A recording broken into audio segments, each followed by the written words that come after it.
तकरीबन 26 साल नौकरी करने के बाद नरेश बाबू इसी महीने रिटायर होने वाले थे। वे एक प्राइवेट कंपनी में चपरासी के पद पर कार्यरत थे। एक तरफ जहां नरेश जी को इस बात का सुकून था कि चलो अब तो एक खड़ूस, बदतमीज और क्रूर बॉस से छुटकारा मिलेगा, वहीं दूसरी ओर उन्हें इस बात की भी चिंता सता रही थी कि रिटायरमेंट के बाद अब उनका समय कैसे बीतेगा और उन पर जो जबरदस्त आर्थिक जिम्मेदारी है उसका निर्वहन वे कैसे करेंगे।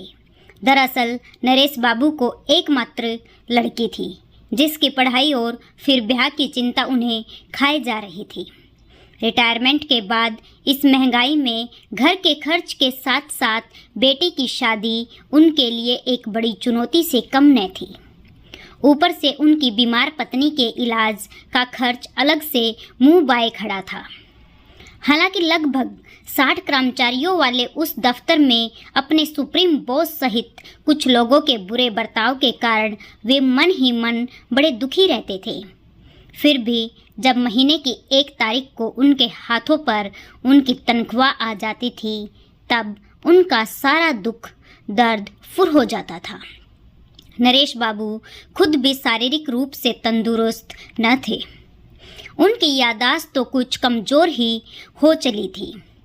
उनका अब हाथ भी कांपने लगा था।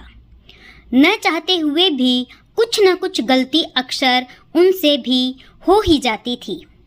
वे कभी दफ्तर की सफाई करना भूल जाते तो कभी चाय में चीनी डालना, कभी कभार तो गंदे ग्लास से ही किसी कर्मचारी को पानी पिला देते थे, जिसके लिए उन्हें कुछ न कुछ भला बुरा सुनना ही पड़ता था।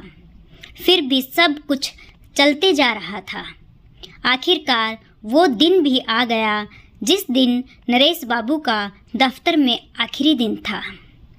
नरेश जी वक्त से कुछ पहले ही दफ्तर पहुंच कर अपने नियमित कार्य में जुट गए।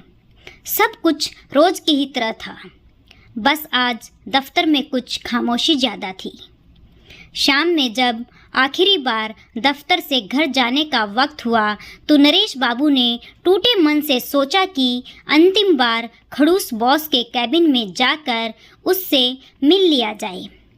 लेकिन उन्हें बताया गया कि अन्य कर्मचारियों के साथ बॉस एक ज़रूरी मीटिंग कर रहे हैं। फिलहाल उन्हें कुछ देर इंतज़ार करना होगा।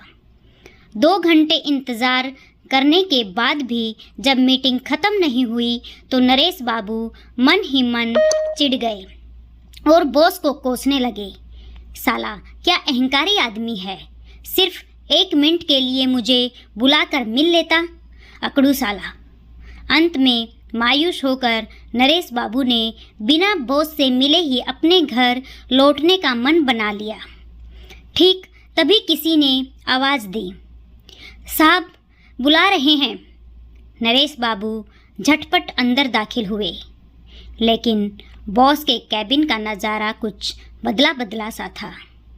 नरेश जी को देखते ही सभी कर्मचारियों ने जोर से ताली बजाकर उनका गर्मजोशी से स्वागत किया। फिर भी बॉस ने मेज़ पर रखे एक केक को काटने के लिए नरेश जी को धीरे से इशारा किया। पार्टी समाप्ति के बाद अब बॉस ने बोलना शुरू किया, नरेश, हम सब ने आज मिलकर सामूहिक रूप से ये फैसला लिया है कि तुम्हें फ़िलहाल नौकरी से कार्यमुक्त न किया जाए और तुम्हारी सेवाएं पहले की तरह ही बहाल रखी जाएं, क्योंकि हमें एक ईमानदार, जिम्मेदार और वफादार व्यक्ति की सख्त आवश्यकता है। कुछ मामूली लापरवाहियों को अगर नज़रअंदाज कर दिया जाए तो तुम एक बेहद ही कर्तव्यनिष्ठ व्यक्ति हो। तुम्हें तुम्हारी सेवाओं के बदले प्रत्येक कर्मचारी की तरफ से महीने के अंत में 500 रुपये दिए जाएंगे।